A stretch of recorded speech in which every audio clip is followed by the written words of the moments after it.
All right, my man, you good to go? Yeah, bro. Yeah. Welcome back to the Open Up podcast, everyone. It's episode 74 with Are You OK ambassador and co-founder of FIFO Zero, Blake Wood, my bro. Thank you for doing this. Champion. Thanks for having me, mate. First question, straight off the bat, what is FIFO Zero?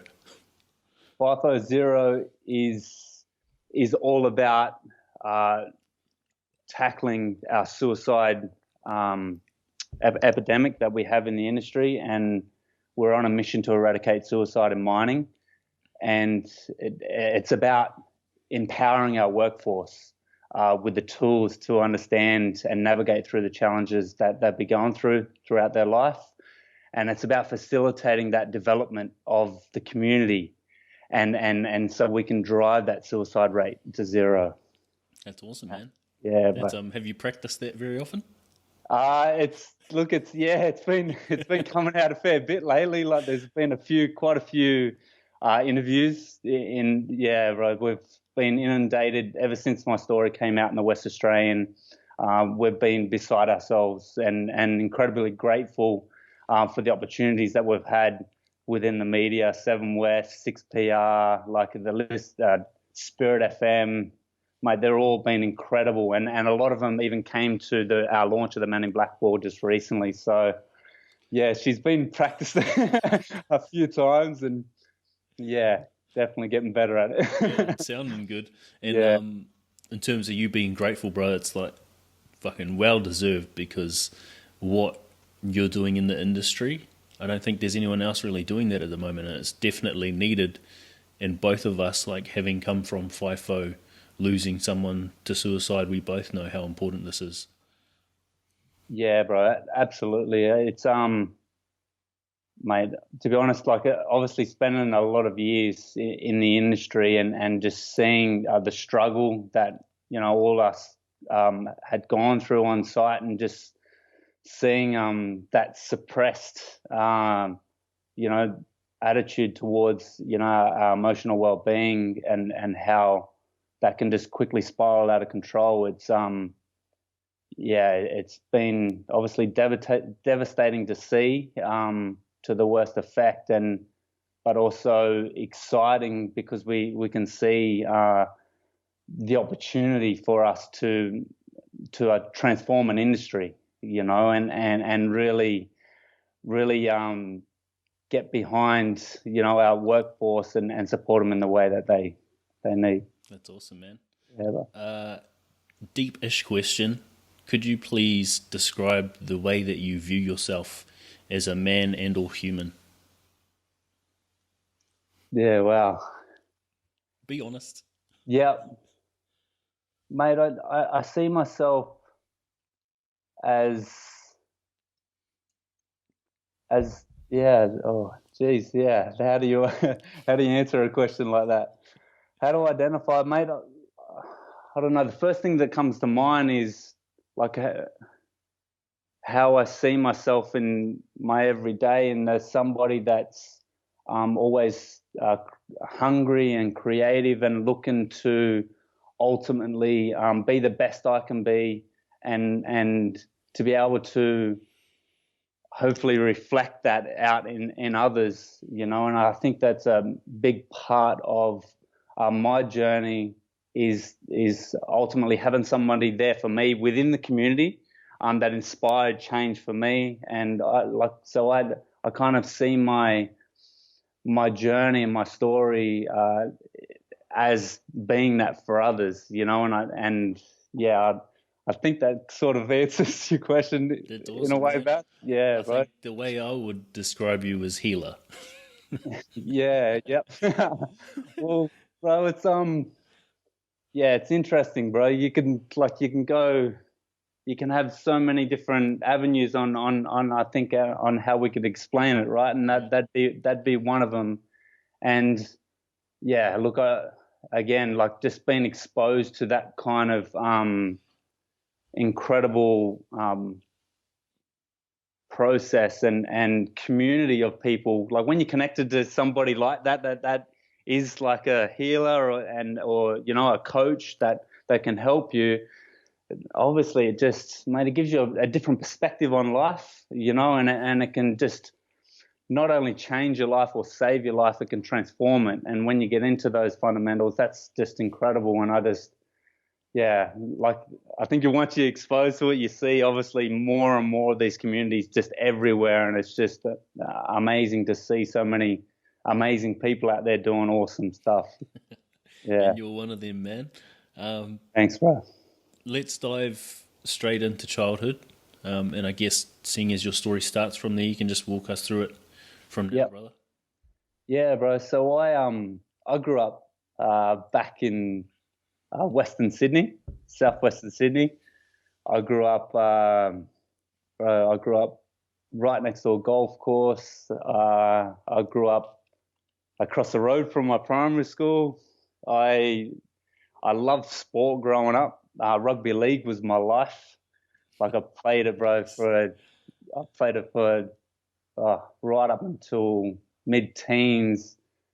And yeah, it was everything, like just loved the footy. I even went to Parramatta summer coaching school. Like that's what I wanted to do, bro. Like I just loved it. We played in a heap of knockouts. I played in a good team, eh? Like we'd won at so many grand finals, and we started at Mounties, and then we went over. The whole team went over to Cabramatta in the end, and I don't know if you follow league, bro, much, but like Paddy Richards, he was playing on the wing for the West Tigers, and when Benji Marshall, when they won the premiership, that flick pass, Paddy Richards played on the wing, bro. He was our front rower, bro, back in the day, bro. Yeah, he was our front row, bro. Like Paddy Richards didn't change, bro, size like from when he was a teen. He just pretty much he was just a giant. But yeah, I just played with all them boys, and just incredible to see them go off and do amazing things in the industry. And yeah, like I said, that was a big part of my childhood. And towards the end of my footy career, like early teens, I started picking up the golf club as well. I love golf. Like I said, I played it I lived across the road from Cabramatta Golf Course. But a big part of me not pursuing those dreams for rugby league and when I get into the golf, my home life wasn't the best. So I grew up in a dysfunctional, abusive, alcohol-filled home, and it was and it tilted me in a different direction. It kind of pulled me away, and it didn't give me that self-belief to follow those dreams. But yeah, like I said, towards mid-teens, I picked up a golf club, and within 2 years, I was beating pros at my local club. I got billeted out for the Catholic combined colleges. Made the New South Wales state team. I made the Australian match play championships from that as well, and I lost that at the final hole to a guy called Kurt Barnes, and he's now on tour, bro. So it's that was a big part of my life as well. I just loved sport, and I was naturally gifted at it. Sport was everything. I hated school, it's but like I said, my home life just tilted me in a different direction. My old man wasn't the best role model, and he was constantly telling me that I wasn't good enough and that I'd never make it, and he used to tell me that I was a mistake, and Bro. yeah, for my ability to self-reflect on that or now, it really hits home on how impactful early childhood is on us all, and how it directly affects the path that we choose in life. And so that was it was traumatizing, to say the least. I shared just recently, just for the first time, when we launched the FIFO Zero campaign, I shared on stage. I opened up my speech with I hate my life. I hate everything and I want to die. And I remember engraving this in my table over and over again. I was 10 years old, man. Wow.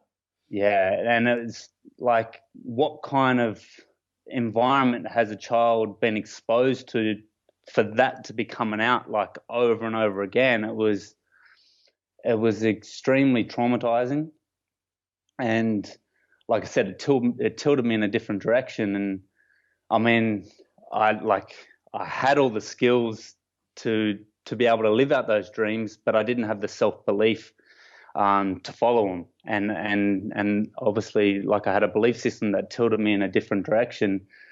And yeah, so that kind of sent me down a different path for a lot of years, and I kind of battled in and out of this angry, hate the world. Like, I gave up on, bro, after I got back from the state titles in Queensland for the golf. I never played golf for another 6 years. Why not? Yeah, like I said, bro, my home life, it was just because it was so dysfunctional. Like, it was like my release.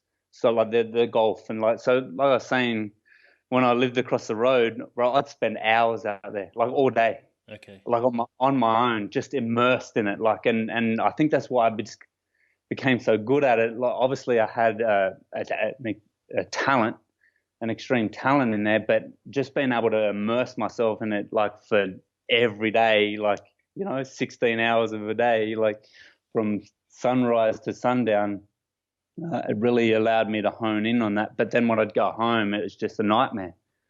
So yeah, like I said, my home life pulled me away from that when I got back.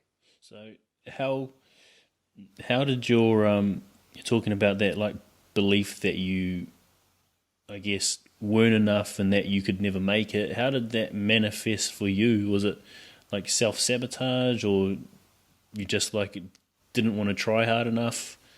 Because I know this will resonate with a lot of people, because a lot of people have that limiting belief. Yep. Yeah, absolutely. So there was a lot of self-sabotage. Like, I always used to say to myself, I never want to turn out like my old man, like, because I hated him so much growing up. And but I mean, obviously now I know that obviously I'm gonna head down the same track, because we've got a belief system that we've learnt from him and my mother that's gonna, this is how I interact with life now. So it created that self-sabotage. I just went into, like, I left school in year 10. I just went into a labouring job. I started, like, out as a concreter. Like, I just did that, just to get by. And I was angry that I didn't stick at my golf, and I was just hated the world, and I kind of projected this, you know, this angry chip on my shoulder, like, I just wanted to blame everybody else because I didn't know how else to deal with it. I was lost in that identity, of my upbringing and childhood, which just kept me on that cycle. And I used to binge drink, with friends, and just, things would just get out of control, like, growing up. And I think obviously that's a big part of our culture and that as well. Like, I mean, when you get with your mates and your boys, you go and have a beer, right? And Yeah. so that obviously was a big part of obviously growing up. But I would cycle the same patterns that my old man was to cycle in that abusive environment. Not like that I was abusive to, like, obviously not abusive towards children or abusive towards women, but I was angry, and I'd get into lots of fights, and you know what I mean. That's what my nose looks like this, because I don't I don't do that very well. But look, this is yeah, there was a lot of that playing out throughout, my early 20s, and yeah, it was kind of a nightmarish time.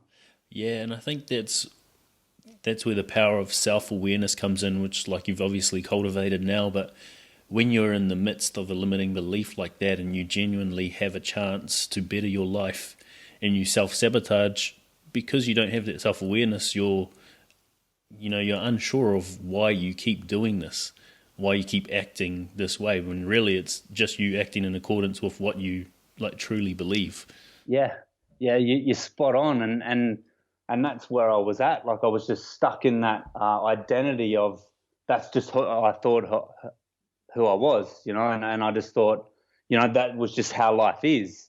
It's you literally become a product of your environment, and so obviously, like my environment then moving forward was a hell, like, and nobody cares, and so I was in this constant battle where I couldn't pull it in, I couldn't self-reflect, and it just it just sabotaged every part of my life, and I'd hold myself back from going after things that I thought I wasn't good enough to do, or I didn't, like I never used to read or write very well, and so I used to hold that back on myself as well, and so I think I was stupid all the time, and just that's constant self-belief, right? It was in every area of my life, like with relationships and work, like career, like, and so that's why I'd stay in those constant like laboring environments where I just thought, oh, I can do this.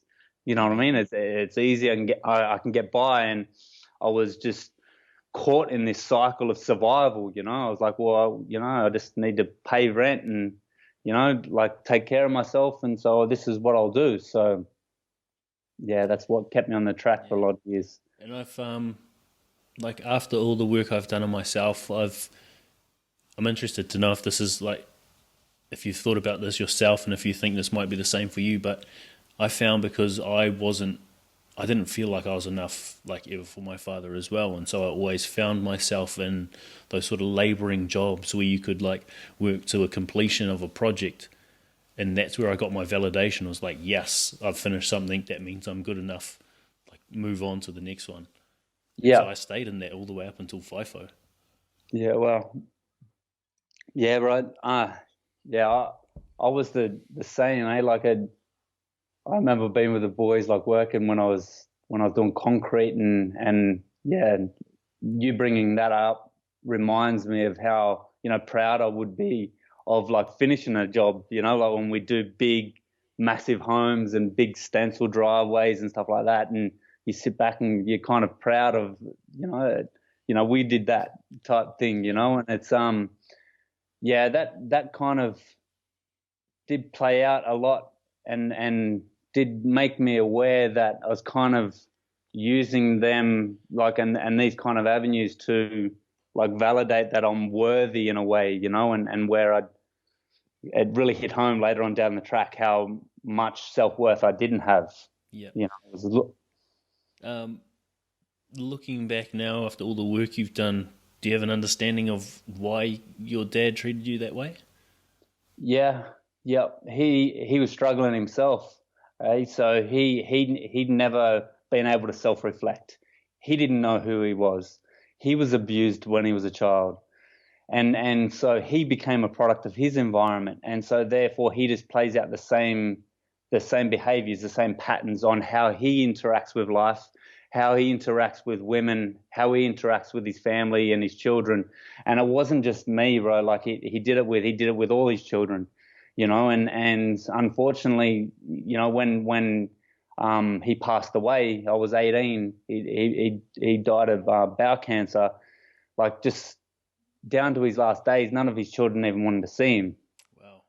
Yeah, and bro, like I still remember it, bro. Like I was with my mum. I was always supporting my mum, and I still remember being at the hospital, and she was like, he wants to see you, and I refused to go in.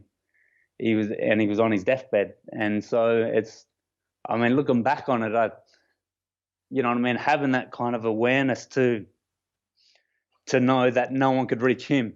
Yeah. You know what I mean? It's like if I'm reflecting that behavior now, like someone's been able to in our community reach me, and I've been able to see things differently and have a different life now, which is the gift, right? That's the amazing thing that we share in our community. But yeah, looking back on it, ultimately, no one could reach him. And bro, the work that I've done and with an incredible mentor that I've had over the years, has taught me about looking back on our past and thinking, like, how can we reframe it, and do we have the ability to change our past?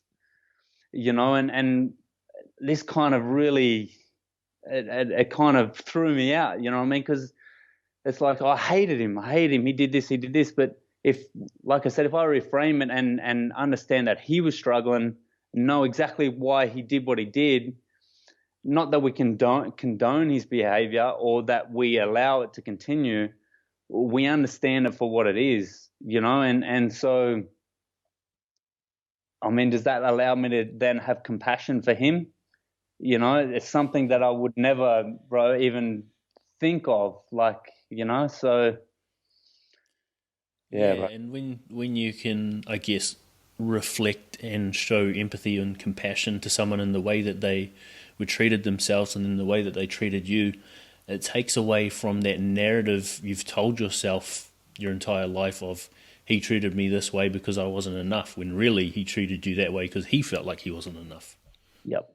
Yeah, you're spot on. And it creates that vicious cycle. I used to see like moments of him that he'd be really loving and really affectionate and really proud, and then it was just like this polar opposite, and it's like that really confused me, especially being a kid, like a child. That's very confusing, especially for a child looking up and they're meant to be your director and your leader in life, and so 100% that was definitely at play.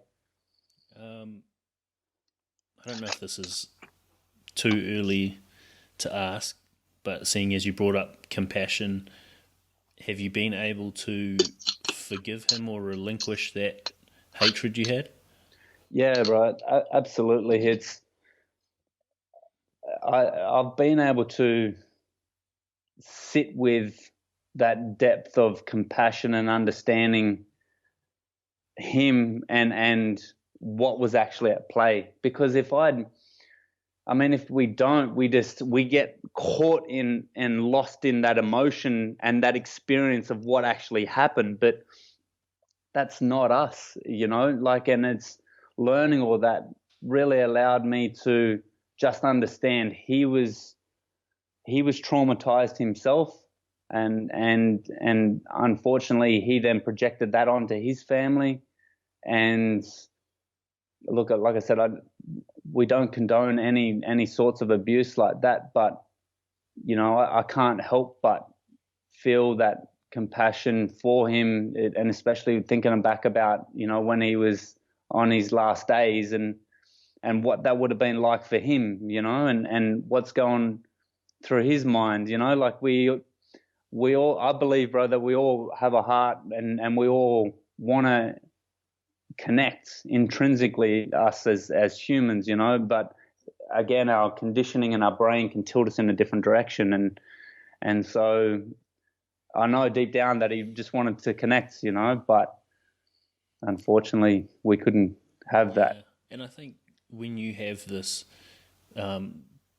deep-seated belief that you don't deserve to connect like that, or that you're unworthy of it, like, you're more than likely going to act in a way where you don't risk, like, attempting and failing. Yeah, absolutely. I held back on a lot, obviously growing up, because of that reason. I felt like I was never enough, and it's like, it's bizarre to look back on it. And I'll use my golf and as an example. Like, I'm beating pros, like, at my club within 2 years, and they were like, "You're a freak," and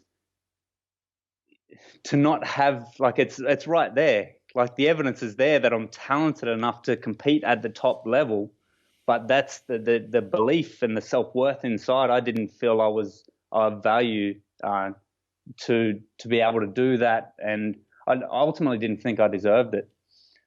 It's looking back on, just feeling like how much I felt like I didn't deserve everything. Relationships had spiraled in every area of my life. Man, that's pretty powerful. It's sad, but it's cool to know that you've turned things around. But before we get there, can you walk us through the rest of your story? I guess like from this point we are now labouring. Yeah. So look, I mean that obviously my life then took off in a different direction. Sport was no longer my ambition, my dream in life. I didn't have any more dreams. I just went into work and into, this is just how life is now. I just have to work. I used to carry that for a lot of years and think my life was over. I had my shot, and now now you just survive, and you just do the things that you need to do to get by.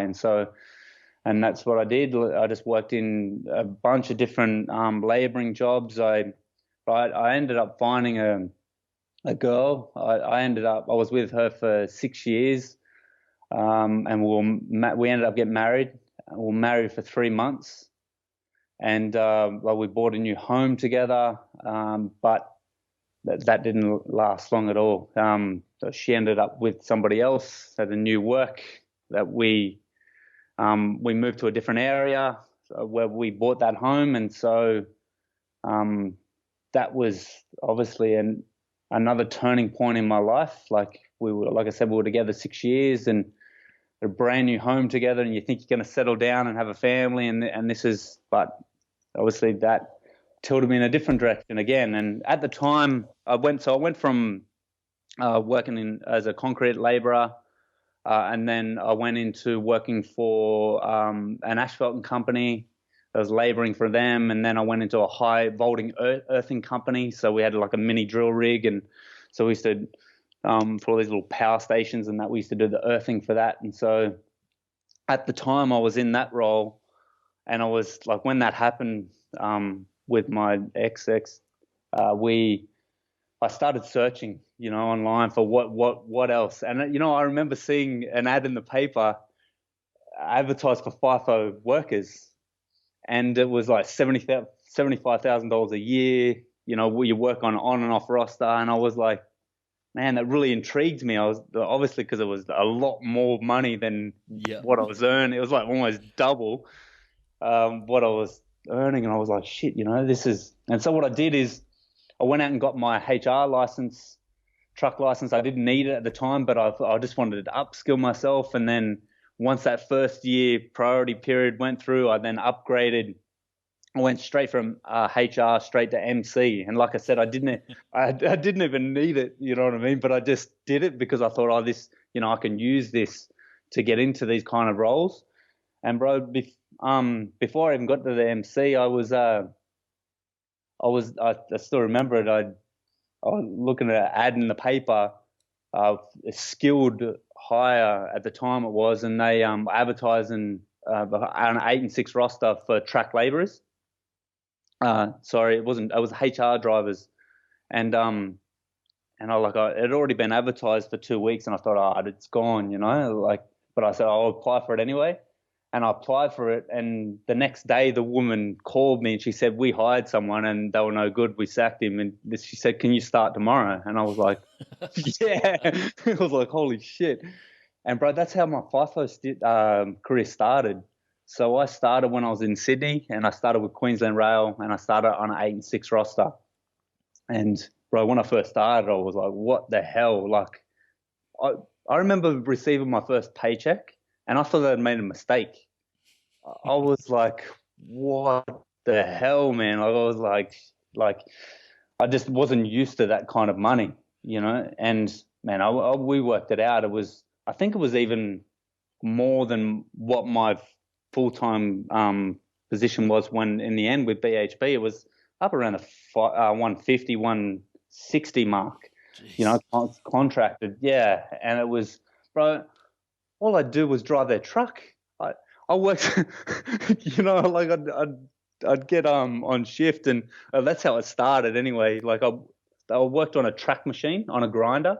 So they just bought this big 80 stone grinder, and they were grinding from the bottom of Queensland right through to WA. So different town every swing, and I started out just transferring water onto pumping water into their big tanks, so for their firefighters. And then and then I started getting on the tools with the boys, and then just started going with that. So, but that's how that first started with the FIFO career. And like I said, it started on an 8 and 6 roster.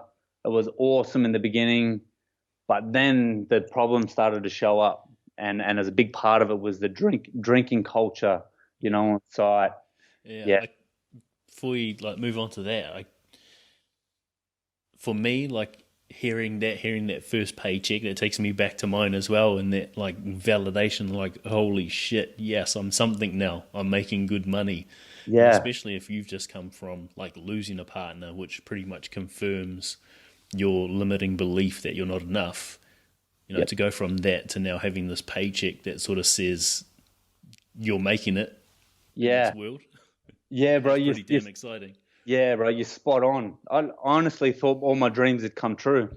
It was beyond my realm of being able to achieve that kind of money. It just didn't happen from where I was from. I grew up in housing commission, bro.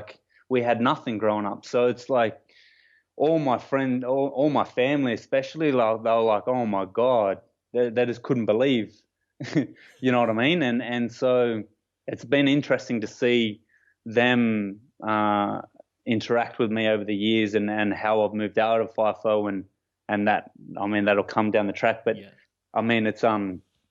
it's interesting to see how we identify with our roles, and having this money as if it's we've finally made it, or we're of value now to others, and how we much fuse our identity into that kind of thing, bro. It's definitely understanding now. Keep walking us through from you just started to talk about the drinking culture starting to come in and play a role. Yeah, so it was, man, don't get me wrong, I love the beer with the boys out there, bro. It was, like I said, we were in a different town every swing, and just old country towns you just never see in your lifetime, And so we'd always, obviously, a different town, we'd be out partying, but we would drink every night. And it wasn't just just having a few beers, bro. We'd be getting pissed every single night. And then we'd go out and we'd work 12 hours throughout the day, and we'd get the job done. You know what I mean? We'd work hard, but then, like I said, we'd just get hammered in the end, and towards the end, it started to take its toll, on my health. Honestly, it felt like I needed to go on days off just to have a rest from drinking, Yeah. And then obviously the problem started to show up even more on days off, and because obviously my missus at the time wanted to go out and celebrate having me back home, and so we'd go out, and then there'd be more drinking involved, and it's just constantly just cycle, and you never get a rest from it. And I never used to prioritize my health at all. I never used to train, very rarely. I might have bursts here and there. But yeah, it took its toll in the end. It was just too much, eh? Yeah. Yeah. So where to from there for you? Yeah, right. So, that kind of, it was taking, like I said, it was taking its toll there on my health and my relationship at the time, and my contract was starting to come to an end. I'd moved from Sydney. I was living in Queensland at the time, and when my contract finished, that was the end. At the time, I started looking for roles over here, what Skilled were offering over West, and that's when I started applying for them, and I eventually got one, a start with Skilled, and that was with BHP up in Port Hedland. And so I started flying back and forward out of Brizzy, but it was just too much. In the end, I was paying for my flights from Brizzy to Perth, and they only paid out of Perth. And then my relationship come to an end, and then I relocated. So BHP relocated me in the end. I spent 6 months as a contractor, and all these roles come up. It was timing.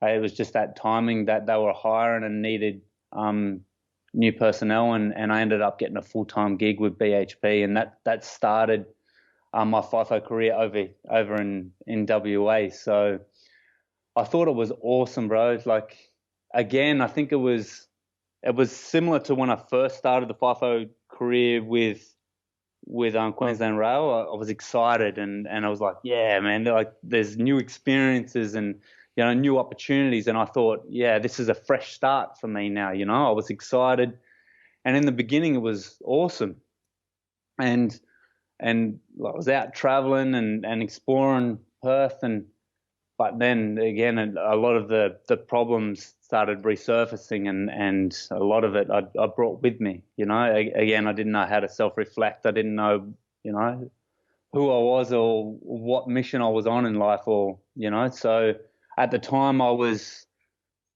living out of a bag, so I would book hotel rooms a month in advance, bro. Like it was crazy, but it was cheaper for me to stay in hotel rooms for 5 days than it was for 2 weeks rent.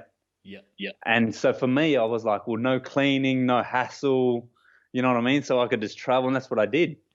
And so again, it was exciting in the beginning, but then towards the end, you don't have a grounding, you don't have your own home, and so looking back on it, I was a drifter. I had no real purpose, like looking back on it, or no real direction in life, and at that time, like I said, a lot of that was resurfacing, but the culture over here was different. So there wasn't a lot of heavy drinking on site because it was heavily regulated. Yeah. And so now it was all the drinking was on days off. So when we'd get on days off, we'd just go out party, right? So, and then I was like, I have to go back to work to have a rest from it. You know what I mean? It was this constant cycle, and all these issues started to surface up for myself. I was struggling with the anxiety, and I got to the stage where I was chronically depressed, and I didn't know why. I wouldn't leave my hotel rooms, some days off, and a lot of the drinking would be on my own, and so I was in a relationship again at the time, and we spent a lot of time traveling together, which was awesome, but we spent a lot of time apart because we were long distance, and so that played its toll on that as well. And so, like I said, I was drinking a lot and heavy on my own, and obviously when I'm having all these negative thoughts, and I didn't know how to channel all of that. And I still remember where I was, bro, when I was in a hotel room in Burswood, and I was having a panic attack, and I was like, what the hell's going on here? And I knew I needed help. It was just some part of me. I was like, I need to speak to somebody, and that's when I searched online, and that's when I found a personal development company here in Perth called EP7. And George, the founder, he's just been an incredible mentor of mine. He's the co-founder of FIFO Zero with me now, and again, I've been on this incredible transformational process over the last 7-8 years now, and with him, and he's given me those tools to be able to understand why I was that way. But yeah, I never forget that time, when I was just searching for answers, and for the first time now I had this opportunity to understand and have a different perspective on how I was, Have you always had that permission from yourself to seek help? Because for most people in that same position, like suffering through depression, have the identity mostly like based in their work, their worth and their value as well. Having a panic attack and going through anxiety, most people wouldn't give themselves the permission. Is that like something you cultivated through the years, or something you were taught? Yeah, bro. No, it's looking back on it now, like for my ability to now self-reflect, which I learned from that initial and the process with George and having that mentoring. But looking back on it, I was depressed and anxious for all those years, But I just thought that's who I was. I never had this ability to to speak up, or even know that I really needed to speak up. You know what I mean? It's kind of, I just thought that, well, that's just how we are, and that's just the way life is, you know. And it keeps you on this narrow-minded track, and I think that's just how it kept me that way. You know what I mean? And it's, for some reason, it just surfaced, and like I said, I don't know, something in me, bro. I knew I needed help, and so I reached out. That's powerful, especially for someone who was drinking heavily on their own. Yeah, yep. It's yeah, bro. It's just, again, like, looking back on it, I'd just spend all those times obviously drinking heavy on my own, and I'm constantly cycling, you know, my relationship with my ex and my missus and that at the time, and you're looking at photos and stuff like that, and it's a neural trigger, right? And it's keeping you stuck in that habitual cycle of thinking, and that habitual cycle of emotion, and obviously it just plays out. And yeah, it's again, when I was having the panic attack, I was like, what's going on here? You know what I mean? I felt sick. I actually felt like there was something wrong with me, you know? And I was, yeah, I don't know what didn't tilt me down the traditional route of going to a GP, a doctor. I never did that. And for some part of me, for some reason, I found George, and here we are. So do you remember the first time you got a response from them at all? Because for most people, reaching out in that sort of position, like, that first response from whoever they reach out to is critical in making them feel like they've made the right decision, or like they're being judged and they shouldn't reach out again.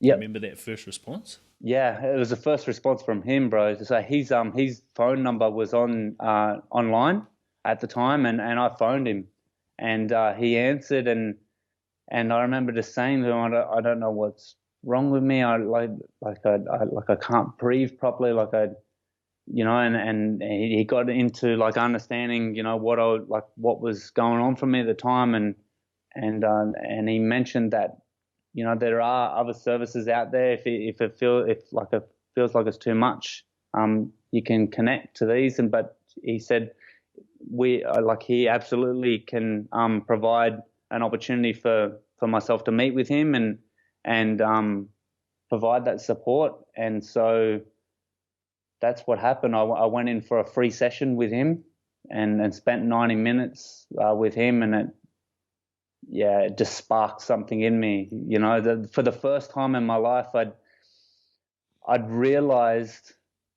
that the world isn't all negative, and that there are amazing people out there that do care and actually do want to help. You know, for me, I just, obviously, growing up in that environment, I thought everybody was against, you know, and everybody was out for themselves, you know, and yeah. And to have someone in that space who's helping you in your time of need, sort of, it is the confirmation that, like, you're worthy of time, that you're worthy in general, but then to have someone like that in that personal development space who is more than likely going to tell you that you can achieve, that's just, like, liberating. That's freedom. Yeah. Yep. 100%. And like I said, looking back on it, I know now, you know, I was so detached from who I truly was, and how much value I do bring to this world and to others, you know. And when you detach from that, that's when we need people in our community that can, you know, tap us on the shoulder, can provide that support and go, you know what, there is a different way, and it doesn't have to be this way all the time. And that just, it sparked a curiosity in me, and it shaped me, obviously, to now. But just, it gave me, for the first time in my life, it gave me perspective on how we are as humans, you know, and how we interact with life, and how we perceive life. And it's an incredibly powerful thing. And I don't know if you know Jason Silver, but he says it this way. He's like, we see with our lenses, we see through our lenses, but we don't often see the lenses themselves. And so that's that lens of perception of like how we view our reality, right? And so I just viewed it as this toxic world that's constantly bashing me up. That's the environment I grew up in. You know what I mean? So then I project that in every area of my life, and to have somebody go, you know what? No, that's not how life is. You know, and that very process in George's process, that's exactly how Jason describes it like that. That's what saved my life. It really did, because it just made me aware of who I truly was, you know? It's amazing, man. And yeah. Just on Jason Silva, probably my most favorite public speaker ever. Yeah, from me. Can't help but be inspired when he talks. Bro, I'm exactly the same. I'm exactly, yeah, I love him. Absolutely, bro. He's just incredible work that he does, right? Incredibly inspiring and powerful. Just his video and his presence are just, they're captivating, you know, and just it pulls you into that truth, you know. That's awesome, man. Yeah, right. I guess keep walking us through your story from there. Yeah, so this, like I said, I then started this program with George and started this process with him. And again, it started me on this wanting to do more on site, and started really allowing me to interact in a different way and have better results. But, you know, early on in the process, I was still transitioning, right? I'm obviously still caught in those old behaviors in a lot of ways, and I was still drinking, you know, still partying with the boys, and I was slowly learning not to. But there was one night in particular, I was on days off, and I'd been out all night, like just heavy drinking, and I used to get, like, the days after, like the hangover day, like I'd get this like beer fear, like this constant anxiety and fear, like, and I wouldn't know why, but I was in the shower at the time, and I was breaking down, and I was just like, I lived in an apartment at the time on Hay Street, and I was on the 9th story, and I just, like, the thoughts that were going through my head would just jump, you know, and I literally, for the first time in my life, I felt like I wasn't in control. I physically felt like something was pulling me outside. It freaked me the hell out, you know, because I'd never had suicidal thoughts before, and this was the first time that they were surfacing up like that, and I didn't even dry myself, bro. Like, it took every ounce of my energy to get dressed, and I flew out of my apartment, and I literally had a session scheduled with George that morning, and thankfully that I did have him there that morning, because I was in a state, and yeah, look, I honestly don't believe I'd be here if it wasn't for him, you know, and I never went back to my apartment after that. I went and stayed out in a lodge out in a golf resort there for a few days, and yeah, I couldn't go back there, obviously, but obviously that surfaced a lot, you know, on why was I having those thoughts and kind of things, and that surfaced a lot into my mum and her upbringing. And so I only connected the two probably about, what was it, 2 years ago. So when I was living in Mandurah, I had my mum over for a few months, and I wanted to help her get her health on track. She'd lost 30 kilos, bro, in 3 months. Wow. When she was with me, yeah, bro. I just flooded her body full of nutrients, and I walked her every day. But when she was over living with me, bro, she broke down one night when we were having dinner, and she told me that she tried to take her own life when she was 16. And like, I just felt this, like, just like this wave through me. I was like, wow, now I can make that connection on why I'd have those thoughts. Yep. You see, when I'm breaking down now, my level of resilience is what I've been taught, and from her. And remember before I was saying you become a product of your environment, right? So, and how we interact with life. So my level of resilience was there, and that's why I was having those thoughts. And so it was a transformational moment for me, and understanding just how powerful, understanding that childhood and how effective that was. And look, again, it just kept moving into me wanting to learn more, and within the personal development space with George, and then look, I started to engage more on my health, and started to train a lot more, take better care of myself, and the alcohol and the drinking slowly dwindled away, and so then I just started to feel better. Obviously, I was training, I was eating better, and I was obviously learning more about myself and engaging differently, having different results. And then I became a safety rep on site when I was up there with the boys, and I reached out to a lady here in Perth. She was a public speaking coach.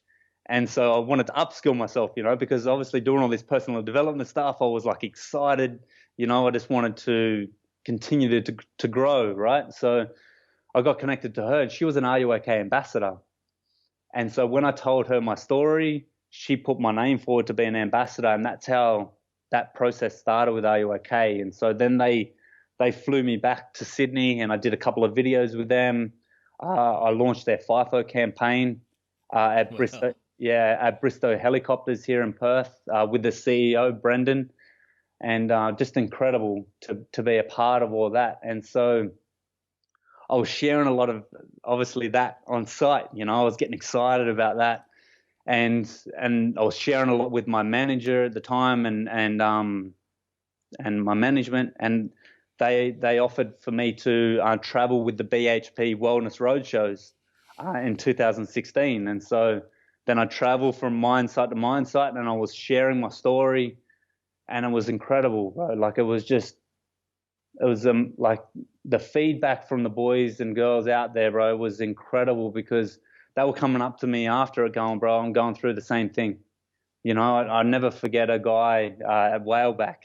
He had a mullet. He's covered in grease. It looked like he'd been rolling around in under a truck all day, And he goes, bro, was that hard for you to share? And I was like, yeah, bro, like in the beginning it was, but I understand the value of it now, and it's this interaction is what it's all about.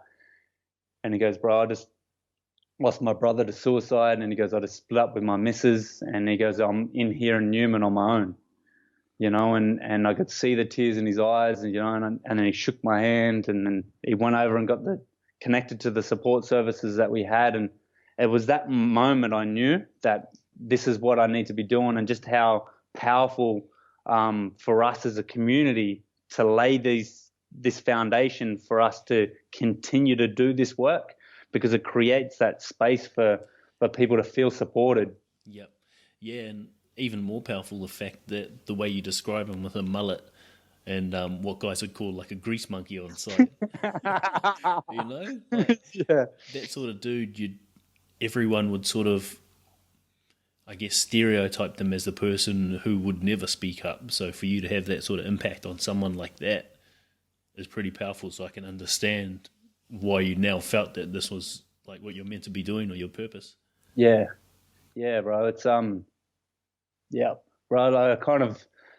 I can relate to him in so many ways, because I had a mullet growing up, bro. Like I wanted to ask you, Western Sydney. Yeah, bro, I did, and it was funny because my parents wouldn't let me cut it. This was coming from my parents. My parents thought it was fashionable to have a mullet. Like, what were they thinking, right? But for a lot of years, it copped a lot of shit from the boys just about the mullet. But yeah, I can relate in so many ways, you know what I mean? And to be able to share in such a way, I think that we can all relate on. I think that's where the power lies, for all of us. And yeah, look, as profound as that experience was, bro, it was the most challenging time, and not just for myself, for all of us within our community there. It was 2 weeks before it that a mate of ours took his own life, and that was out of our crew.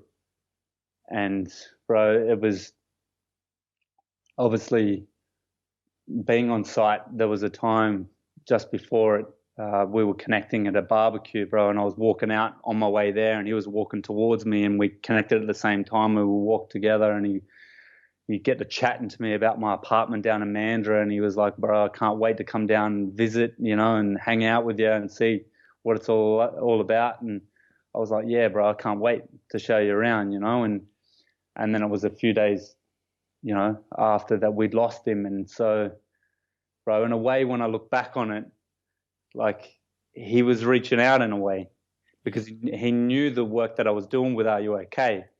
And obviously I didn't see it at the time, and it's, yeah, bro, I wouldn't go back to site after the road shows.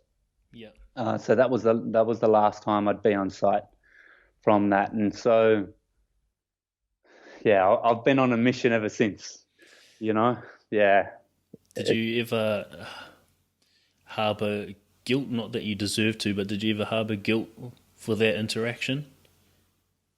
I don't know if it was guilt. Like, I think because, look, I kind of.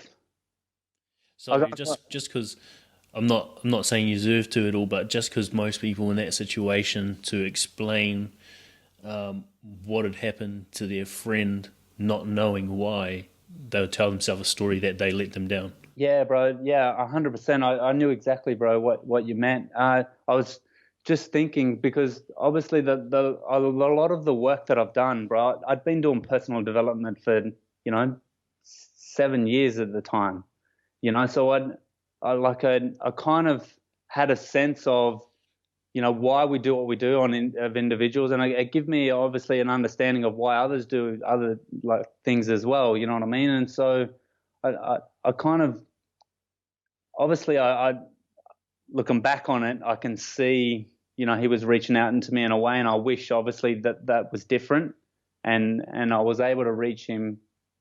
But obviously I'm just thankful that I've had that support and those people in and around me that allowed me to, understand that, it's nobody's fault, and that we can again provide these opportunities for us to better interact with one another when these challenges arrive for ourselves, Cool, man. How did you yourself deal with that, or cope or process that loss?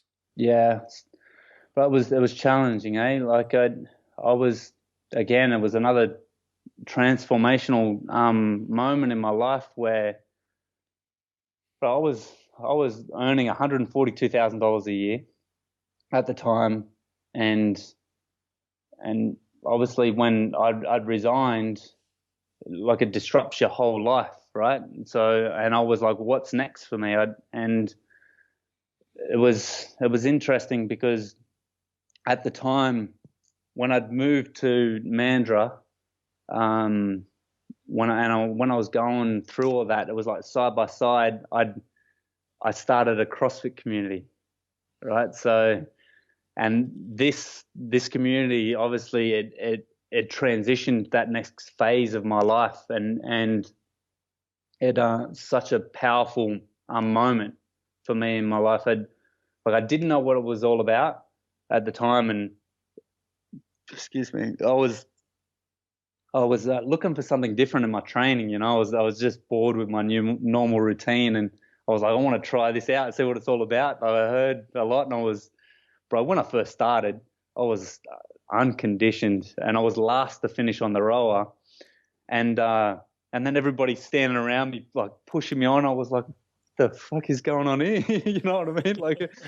bro, I'd never experienced anything like that. You know what I mean? From a community sense, and I thought, wow, like, just how powerful that was. and I just realized how much I needed that at that time. And mate, I've got some incredible friends from that community and throughout the community as a whole now, that you can't picture your life without. You know what I mean? And so that's where I get into going, wow, like how powerful are these communities for us to get connected to when we're challenged in our life? And it's not just for our emotional well-being. Our physical well-being. It's our emotional well-being too. You can't have one without the other, right? So and the on top of that, the aspect of being connected to a community and having those relationships, that's another layer on top of our mental health and well-being. So it's such a powerful moment. And so I shared with them, obviously what I did, bro, and the coach there at the time, the head coach, Dean Linda Layton, and the other boys, Tariq, and they were like, that's awesome, bro. And they were like, let's do an event, and an Are You Okay event. And I was like, yeah, that'd be awesome. So, and at the time, bro, I was buying I had a Walkinshaw. I had a Holden, but I was getting Walkinshaw upgrades on it, and like typical mining, right? Like I owned it. Yep. Bro, I owned a Maloo before that. Oh no. Yeah. So no, I definitely love V8s, right? There comes back to mullet, I think, right? But yeah, look, when I shared even with them, they sponsored the event, bro. They brought down drag cars and Holden and Walkinshaw, and they lined them up out front of the gym down at Superbox down in Mandurah. We got the local community involved, local coffee guy. We had a professional videographer. Me and one of the other coaches, Nicola, we went out to all the youth centres and all the schools and let them know that what we're doing, because the Peel district has had a really troubling time with teen suicides. Yeah. So we really wanted to connect the teens to it as well, because they do teen initiatives and that as well. So it was incredible to see the community get behind it, and bro, it was from there. So like I said, at that time I was transitioning right out of mining, and then when all this stuff happened on site, I moved out of that. But like I said, side by side I did this, and then in 2017 I did that same initiative throughout the whole CrossFit industry in WA. So I did up like a hero WOD, and we named it after Gavin Larkin, the founder of Are You Okay?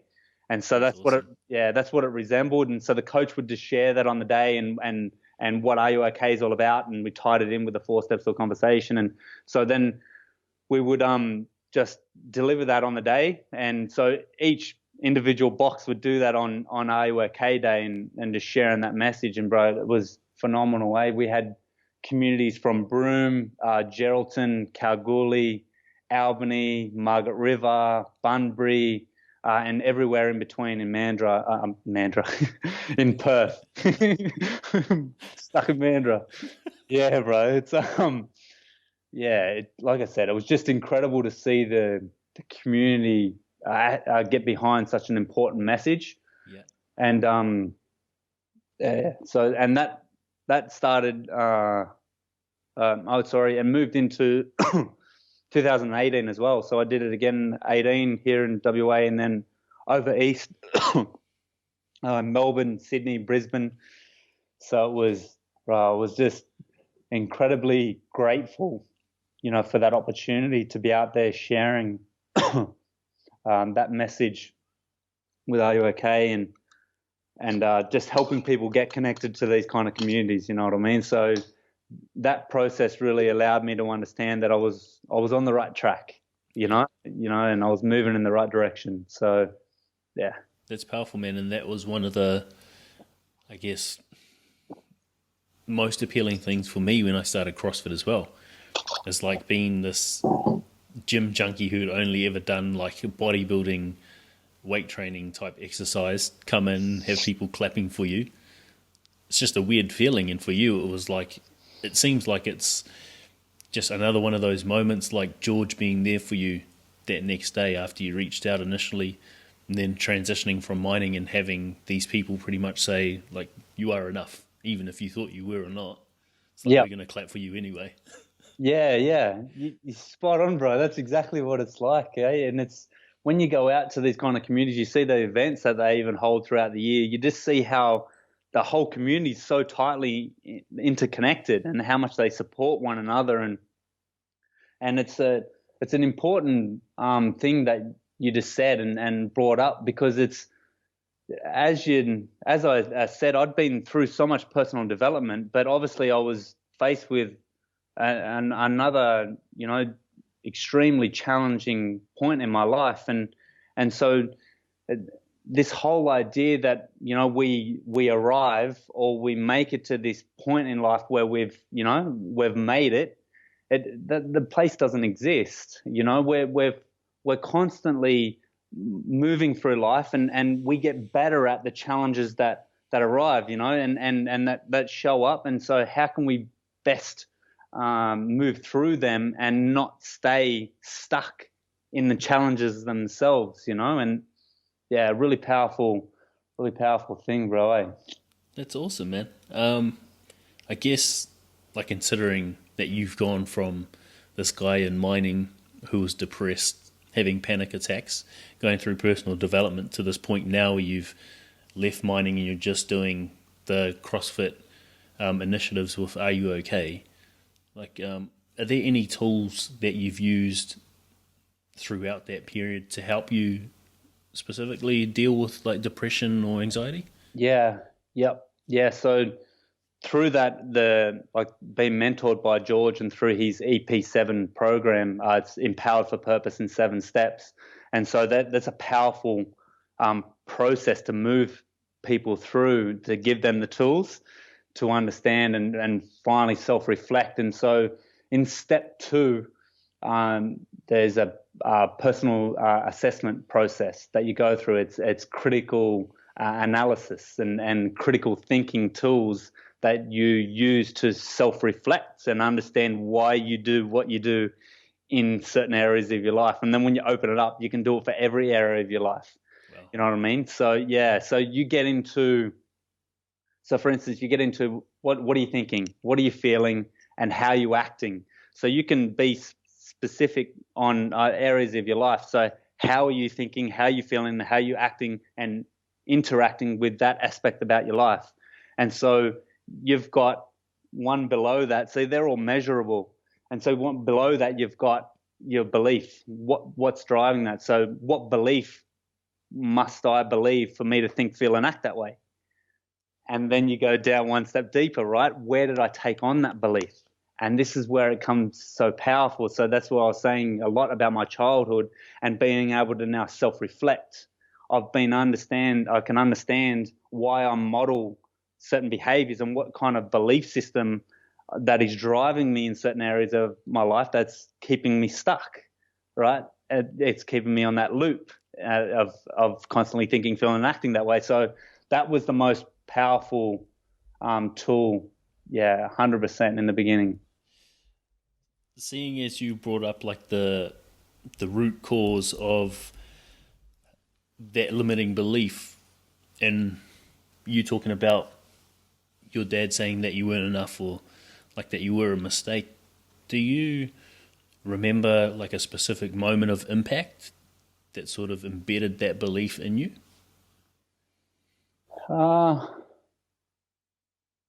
Yeah, look, I think there was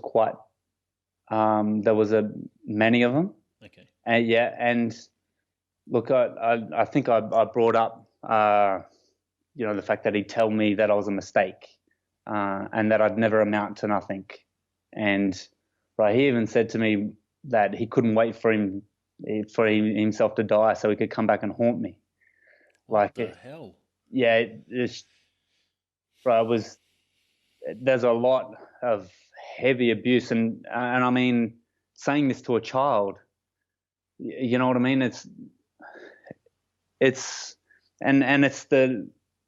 the constant repetition of this, right? So this just didn't happen 1 or 2 times, but absolutely they were impactful moments that I can remember him saying them, but it was the constant of every single night that the abusive, use a fuck type attitude to us, to myself and my mother.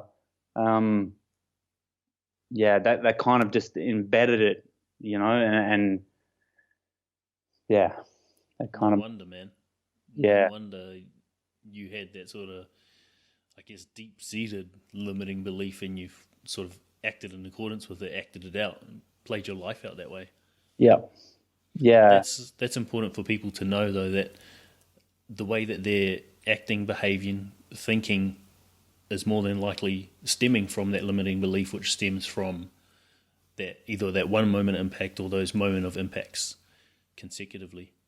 Yeah, 100%, bro. That's exactly what it is and where it's coming from. That's why I love like this, like personal development and how powerful this transformational process is. It's human transformation. It's understanding why we learn the way we do and how we can unlearn. And that's what gets me excited, because diving into that world, you can understand what molded you that way to start with, like through that conditioning of my environment. And so now I understand that in depth that is, and I understand that I can unlearn all that and I can relearn, right? So that's a very powerful thing to understand, that it's all learned behavior. So everything that we reflect in accordance to what we've brought on to believe is all been learned. And so that sets a really powerful stage for us to go, wow, now I can have a different perspective. I can unlearn and relearn, engage differently, and have a different result. This is how we evolve. This is how we adapt. This is how we grow. Mate, it's like I said, bro, this process didn't just save my life, it transformed it. And so when you come from such a toxic and traumatic environment and circumstances, how can you, shift from that to that? That's, you know what I mean? That is just the ultimate gift, I believe. Yeah, and it didn't only transform your life, it's going to transform the lives of the people that you influence as well. So, like, the knock-on effect is infinite, man. And the more adults you transform, the better off those kids are going to be that are under their care. Yeah. So they're not going to have to go through what you went through. Yeah, bro, 100%. And I just, look, I get, that's why I get excited. I'm not even speaking properly now. But it's these communities that obviously that have opened up and that I've been connected to now that you see that are out there, and that's what's inspiring, to know that there's a real movement in and behind this, and that can really shape, our lives in a very different way, and just allow us to, move through these challenges, and not become stuck there. It's made it a big part of it. I think, like I was saying before, I didn't go down the traditional route. I went through this personal development stuff, and I kind of look at it, and even George explains it in a really powerful way, like depression, and it's almost like we get depressed into a version of ourselves, and that version constantly plays out, and that's from our experiences, right? And so we constantly play out those experiences all the time. But like I was saying before, that understanding that in depth and understanding how the brain learns and unlearns, it's a really powerful way to be able to move out of that and not be stuck and not be kept with those labels of I suffer, mate, like I said, I was chronically depressed and struggling with anxiety, but I don't look at myself as somebody who's depressed. I look at somebody that's, a creator that wants to innovate, that wants to learn, that wants to grow constantly all the time. I don't suffer anymore. You know what I mean? And if I'm faced with challenges, well, that's a challenge that through life that we all are faced with and that we have to move through, Yep. Well, you just gave me an answer to that question. How do you view yourself? There you go. Roundabout way. Gotcha, man. Gotcha. I see how you led me into that. I guess, man, the only things we really have left to cover are, like, could you explain a bit more about what you're doing with George and FIFO Zero?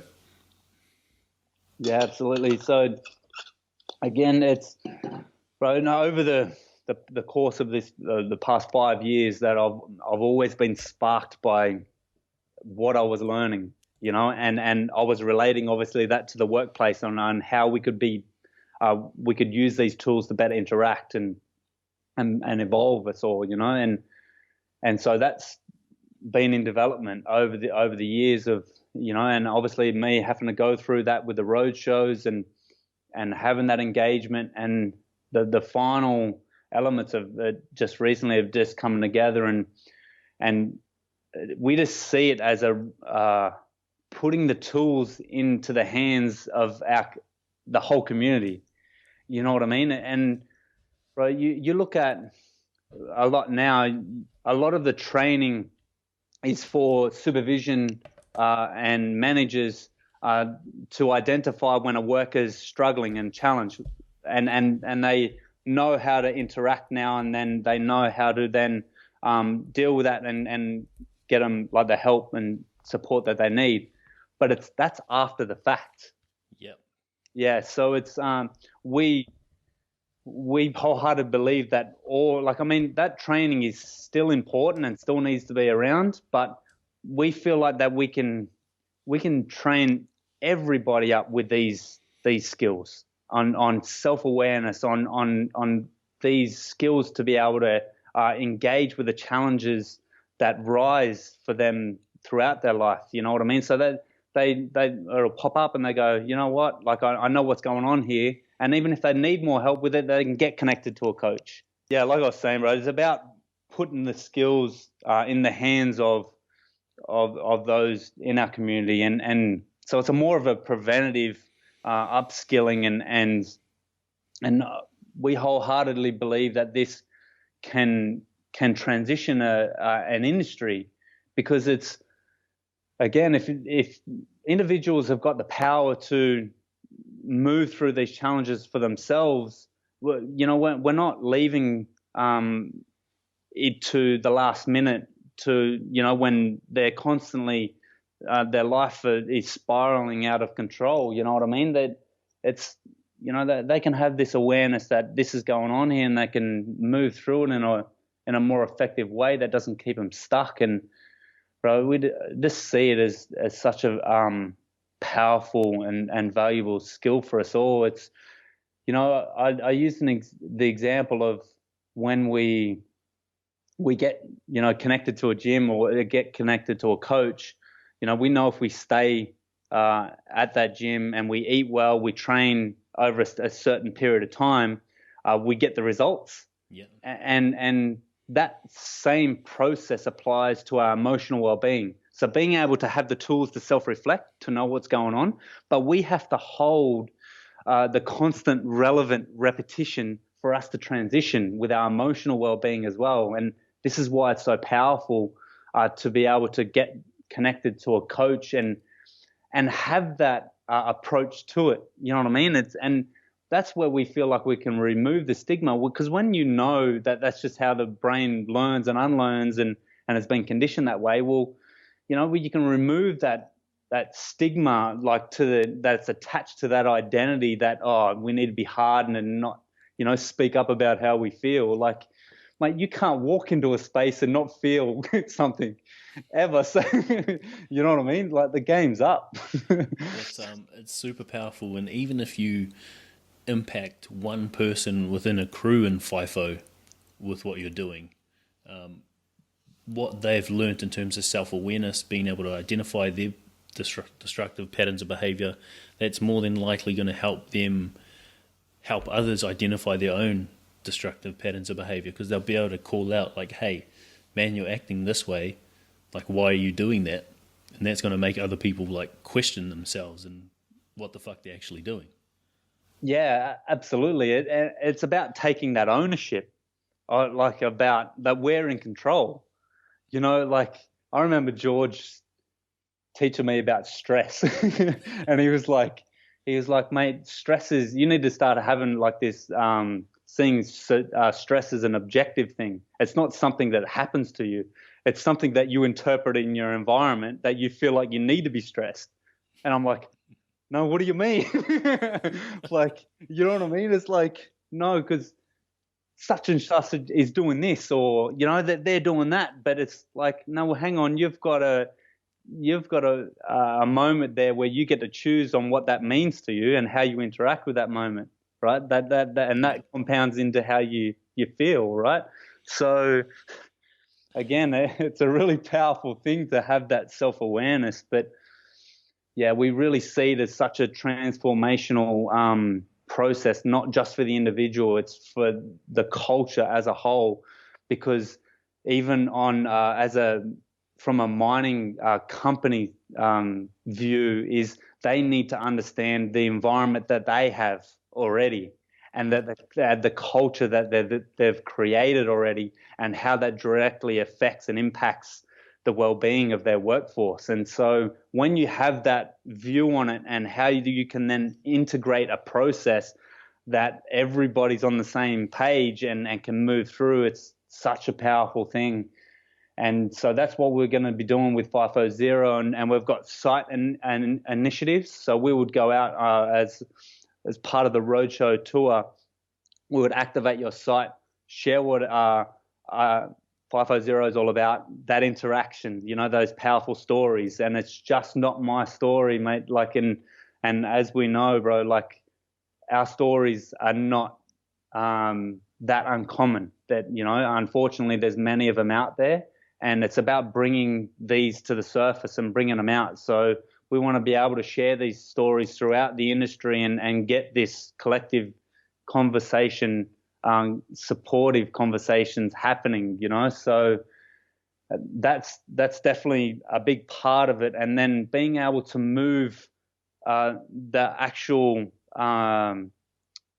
community from after that site activation. So we've got a process that we can actually then transition and integrate through their workplace. So we've, you know, that so they can constantly get that repetition, that relevant repetition. That's what I said before. You remember I was saying before, you need to be able to hold it long enough and transition and learn for us to understand our emotional well-being.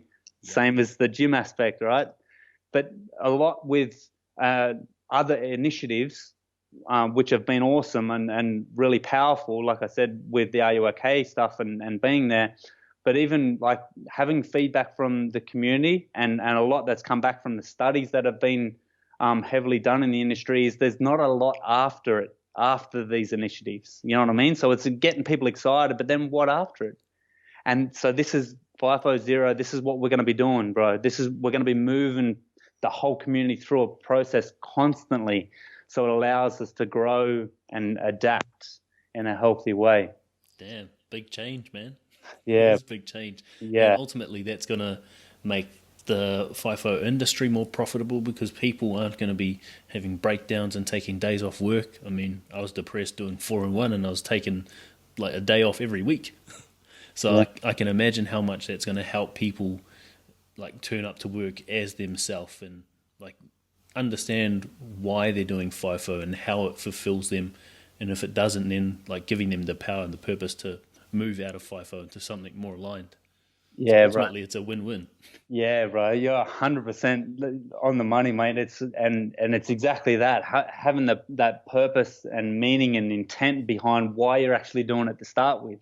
You know what I mean? And that way we don't get lost in what's happening, whether, you know, our job security is on the line or, again, we're faced with these challenges in our life and, you know, we don't go on that roller coaster of emotion and get stuck in it. You know, we can move through it. But yeah, and like you said, with the everybody showing up for work, bro, the studies that so the new code of practice that have just come out and the 18 recommendations that they had, that came from an in-depth study that was done in the industry. And bro, they've measured now that for every dollar spent, it's almost 4 to 1 that they're getting. I think it's a little bit over it, like in return for every dollar spent on wellness and well-being. So it's been measured now. So these obviously mining company and they know that they're going to get their return on investment. Unfortunately, we don't. You know, it's a shame that we have to have that view to kickstart this, but it's just the way business is and the way it moves. But it's exciting time, mate. I really feel like that, again, we can transform an industry and not lose any more of our mates, you know? Yeah, that's awesome, man. A couple wrap-up questions. Knowing everything that you've been through, being this guy or this kid who was treated the way he was, having these limiting beliefs instilled in him, I guess missing your opportunity with golf because you didn't believe you were enough, and then going through what you've been through with FIFO and losing a friend to suicide.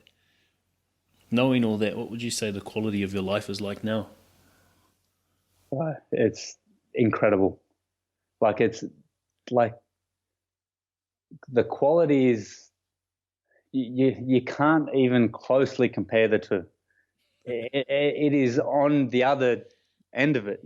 You know what I mean? And it's about living and breathing what actually from here, bro, what is most important to you? You know what I mean? And it's right. I'm doing that now, and just again to have that kind of courage to go after what you want in life, and that's what it's all about, right? When we move out of our comfort zone, outside of that conditioning, and go after what we want, that's where the magic happens. And right, I feel blessed, you know, at times to being connected to these kind of people within our community that facilitates this kind of change. You know, it's and I feel like I've been gifted now this to be able to gift that to others. You know, so it's just been an amazing thing. So yeah, right, it's awesome, man. On steroids, man, 100 times, bro. Yeah, awesome. Apart from like what you've already mentioned so far, what have you added to your life or removed from it to improve the quality of it? What would I remove from it? No, what have you added or removed to improve the quality so far? Like apart from what you've already discussed. Yeah. So yeah, there's obviously the heavy drinking, but continue that constant cycle of doing that. I never could find the balance. I still like enjoy and love having a beer with the boys and hanging out. So like, and I've added my health, like, and my fitness, like like my body and my mind has come alive from this stuff, you know, and understanding in depth on what that exercise does and how it sparks neurogenesis and it really starts getting us thinking differently, and a lot to do with my nutrition and how that directly affects our ability to focus and think clearly. That has a massive impact on my life. So I'm very conscious about my health side. No more McDonald's burgers and and that kind of stuff. But look, I do indulge in you know, like quality, you know, burgers at times at short order. Yes, love it. In the mantle. Oh, bro. It's incredible. I live in Frio now, bro. It's incredible. It's my nemesis, that place. But yeah, it's about holding that space. Like, I constantly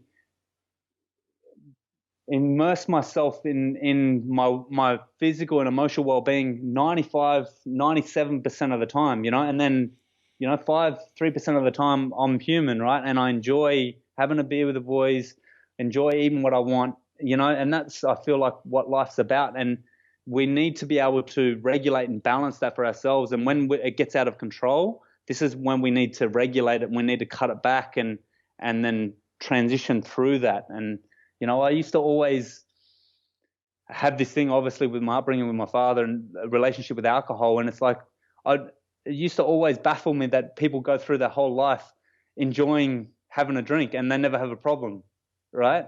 Yeah. And so that tells you that the people that lose their shit when they're drinking, there's emotional intent behind what's driving them, and that's all coming out, obviously, when they drink. You know what I mean? And when you're not aware of that, then it's really difficult to pull it back in, and you keep stuck, you know? Absolutely, so, man. Yeah, bro, so... I love how passionate you are, eh? Just light up. Yeah, I've had that a few times, eh?